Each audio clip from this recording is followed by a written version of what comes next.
Our movement is about replacing a failed and corrupt political establishment with a new government controlled by you, the American people.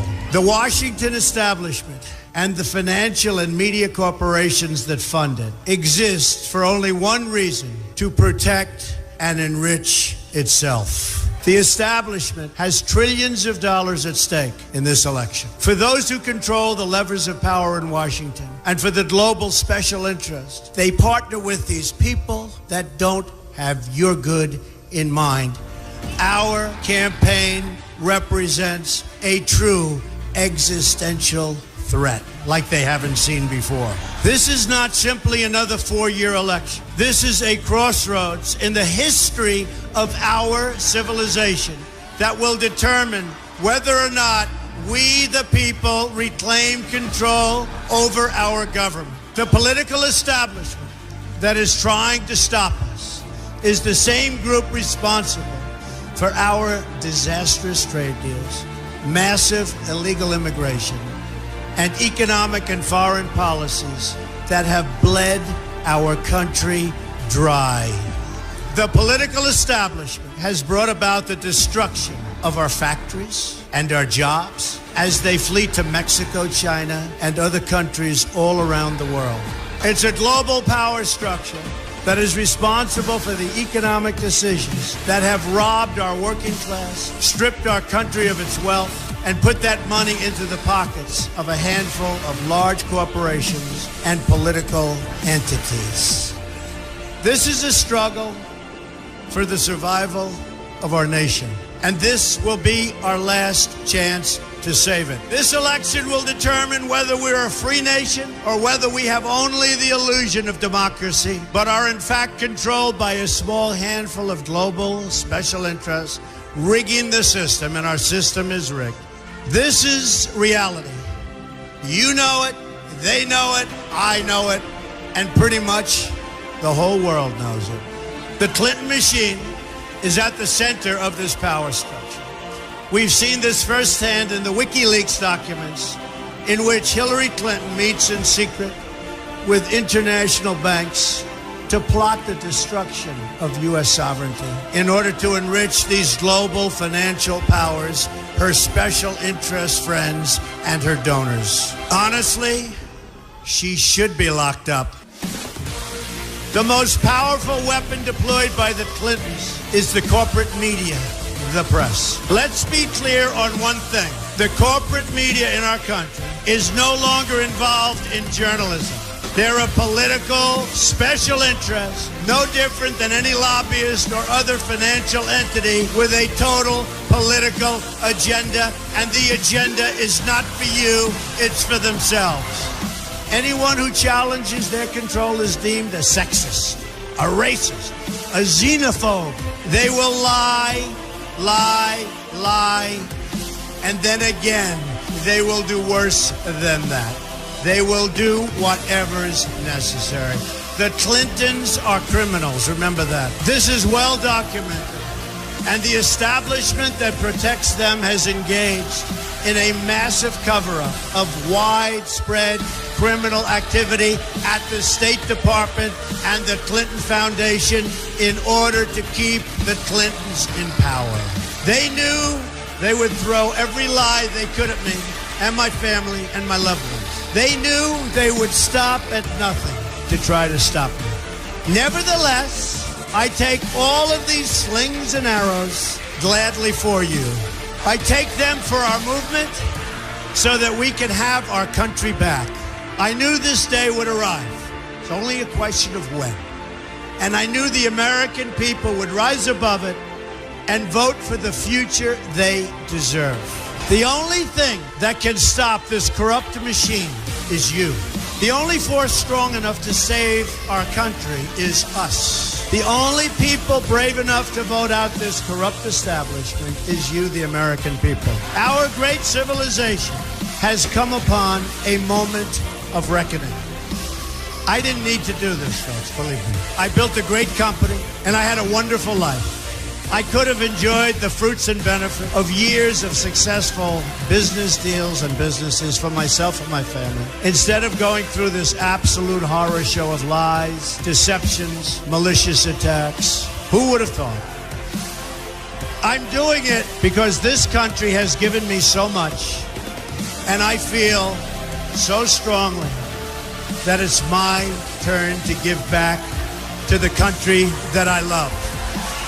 I'm doing this for the people and for the movement, and we will take back this country for you, and we will make America great again.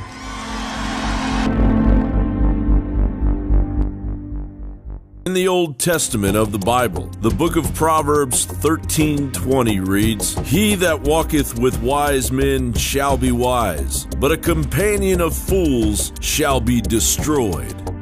Without further ado, I would like to introduce to you the next president of the United States, Miss Hillary Clinton. And there she was, hubris-riddled Hillary Clinton and her crony crew celebrating a hard-fought, fraudulent campaign promising certain doom for the American Republic.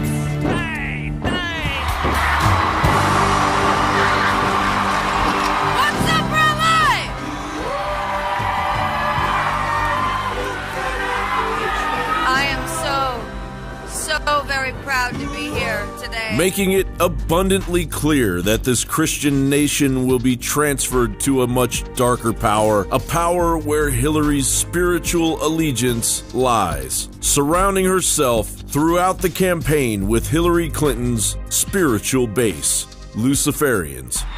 I'm with her. You're also cousins with Madonna.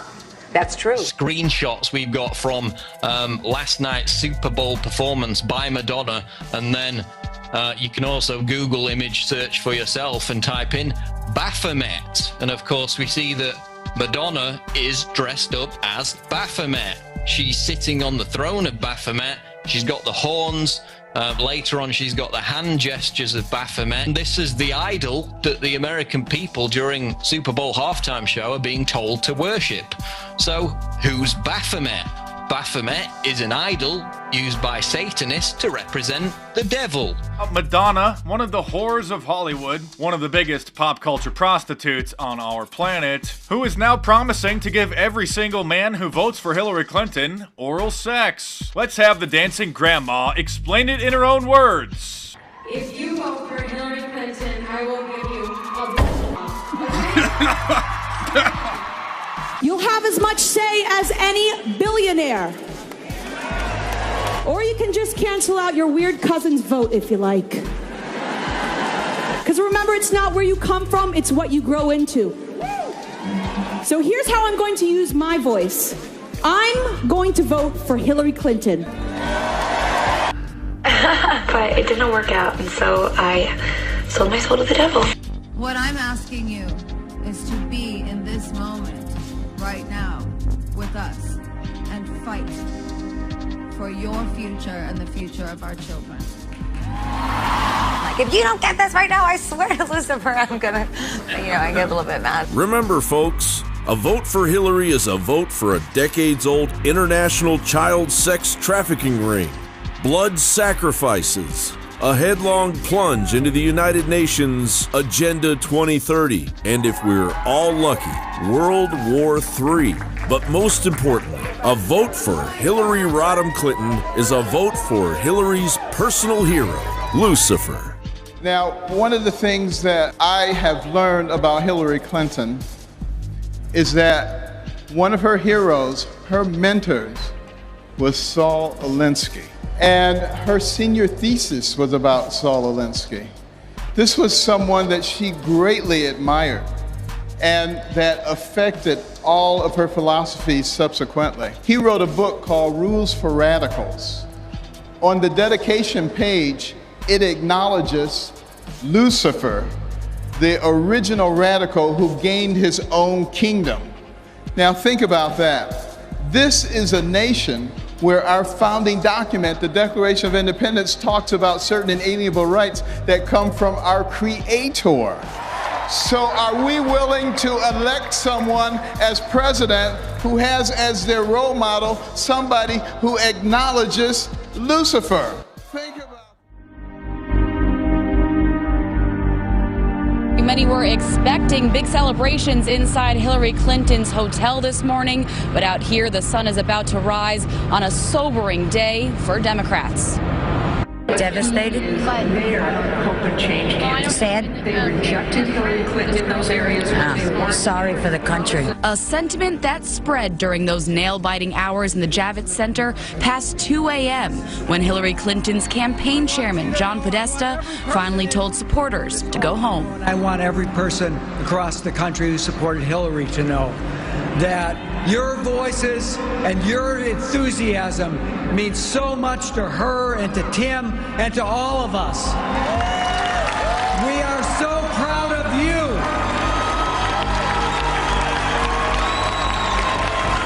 And we are so proud of her.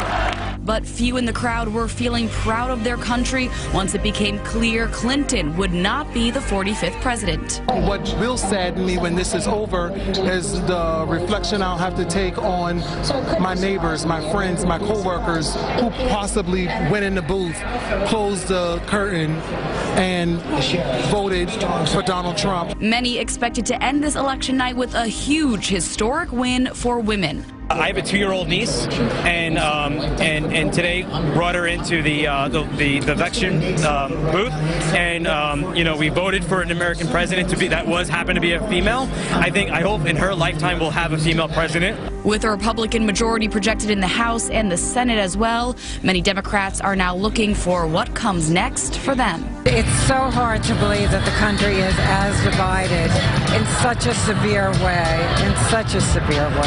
Protests erupted across the Bay Area immediately after the results of the presidential election were announced. Hundreds of people took to the streets in Oakland, Berkeley, and in San Francisco.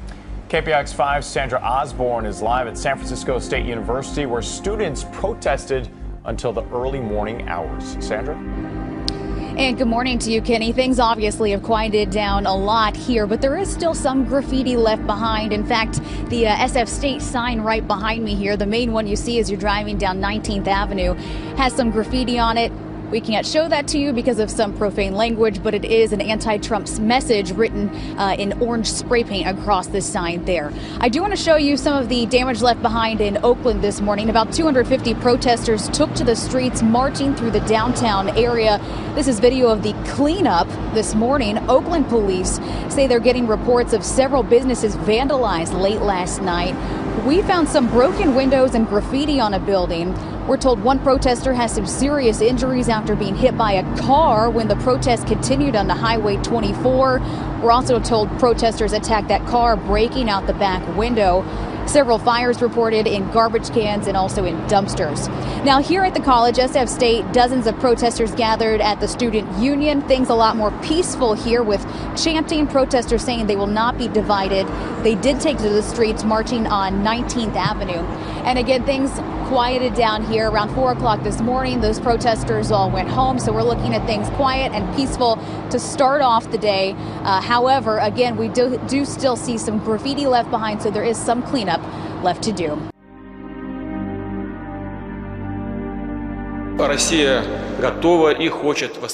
Russia is ready and wants to restore full-fledged relations with the United States.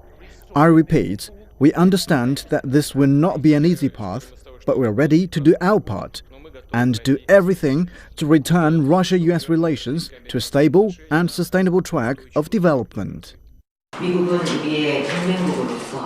As our ally, the South Korea-US relationship has a huge impact on our national diplomacy, security, and economy, and we need to find a way to develop a close alliance with the incoming Trump administration.